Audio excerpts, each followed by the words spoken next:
Hello guys, welcome back to another Lumley trading video. In this video we are going to be analysing Innovation Eyewear, ticker Lucy, because it is the leading F today, being up over 200% as we're recording this.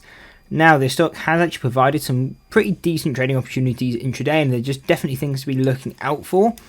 And obviously when we're analysing these more small caps and they're kind of just running on the day, usually we're not looking more than a week out, and the reason for that is they'll tend to crash back to kind of where they were within a week. I mean, if you go back, see all the big movers, you'll see they tend to just fall back relatively quickly.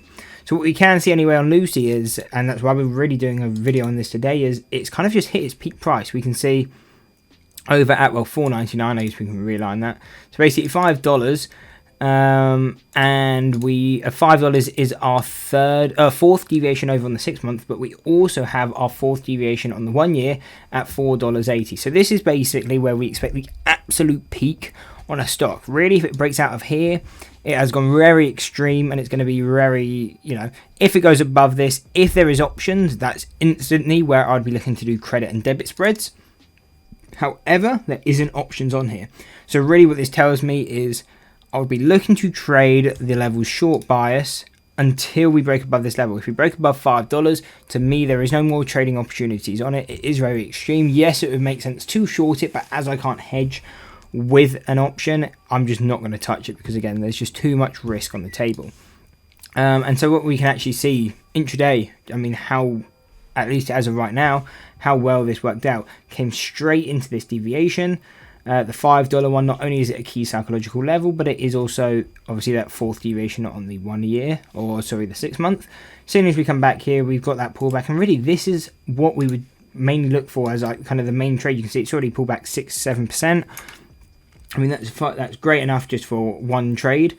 And that's all we would really be looking for on these kind of stuff. Obviously, be holding some size, waiting for it if it can overall reverse. But really, my stop now would be above that 502. If it broke above there, I would just be looking to get out, because if it breaks through there again, it's really just an extreme move.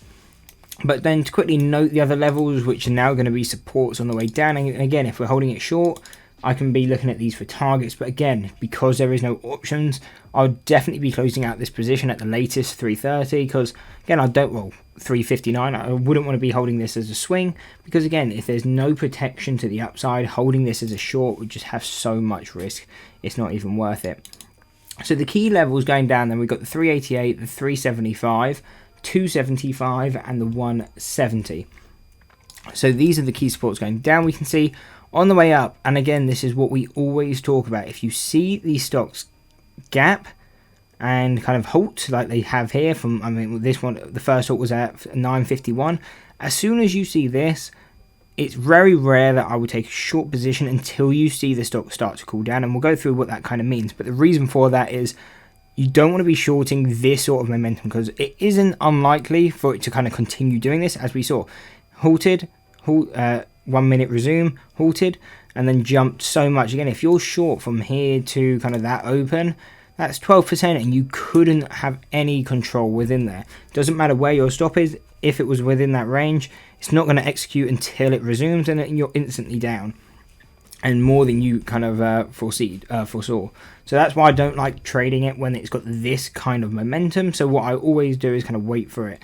So you can see it did kind of halt, came back, retested this as a support. And again, how we do these levels, if you go and watch our other videos, we always say when it comes back to test it as a support, if it can hold, then it's likely to continue to the next deviation, which it did. So again, if you're a momentum trader, you're a long bias trader, a trend trader, that was the opportunity we would have been paying attention to as a trend trader.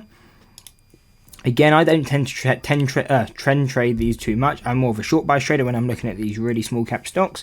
But again, I don't really trade these all that much. That was kind of more how I started off. Now I'm more just focused on options, usually spread arbitrage and futures. So that is what I'd be looking at, or used to be looking at, is trading kind of that momentum.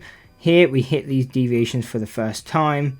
Again, probably not hitting that short. Again, even if I did, that's fine. We would have just got stopped out for a loss. Again, it didn't gap, so that's all right. But the reason, again, I still wouldn't have taken this short is there was kind of no slowdown period. The momentum is still strong. It came back, retested, and it's still just having really big moves. When do we start to get a slowdown? So we break through these levels. we come down, and now this is kind of where we're getting a slowdown. It's the first big pullback we've had. It came back, kind of retested this. You can see it's kind of forming a nice kind of trend. And so now it's just showing, obviously, volume's dying out as well. Just momentum is getting weaker, and this is really good to see, especially if you're like me and you prefer to take these stocks short buys, because the reason for that is, okay, cool, you know when it breaks out of here, it's most likely going to pop, as it did. But momentum overall has slowed down, so it would feel a lot less risky now taking a short on it. So coming into this level, really, again, that's where I'm looking to take it short buys, because that is our final deviation. On this, again, I could have a relatively tight stop, maybe 10 cents out. If it goes past there, really, again, the momentum's extreme, and if it did halt for any reason, we'd probably be out before that happened. So that's really how I'd be looking to trade this, with tight stops. And if we can catch the move, then that's great. We can trade it like that. And that's kind of what happened here. We're starting to pull back again. We don't know what's going to happen through the rest of the day. This is when we're recording. You can come back and check. But really, it would be if we break back above 502, not looking to trade it anymore. This stock, to me, would be done. But really, holding it short now would have been locking in some profits. Like if I was in now, locking in some profits, move my stop to that break-even point, and then just really holding the rest of that size, trying to hold it down to around $4 to around $3.90, because that's our deviation and obviously big psychological level. Then as well, that's a really good risk to reward, because now it's a risk-free trade. Essentially, we got our stop at break-even. But also, if it starts to come down, that would overall work out as around a 10 to 1. We were only risking 10 cents on there to make around $1. So overall, it would be kind of the trade plan I'm looking at. And again, you can see how this plays out throughout the day and how these levels play out going forward. Anyway, I hope you enjoyed the video. If you did, why not drop a like and subscribe and check out this analysis video.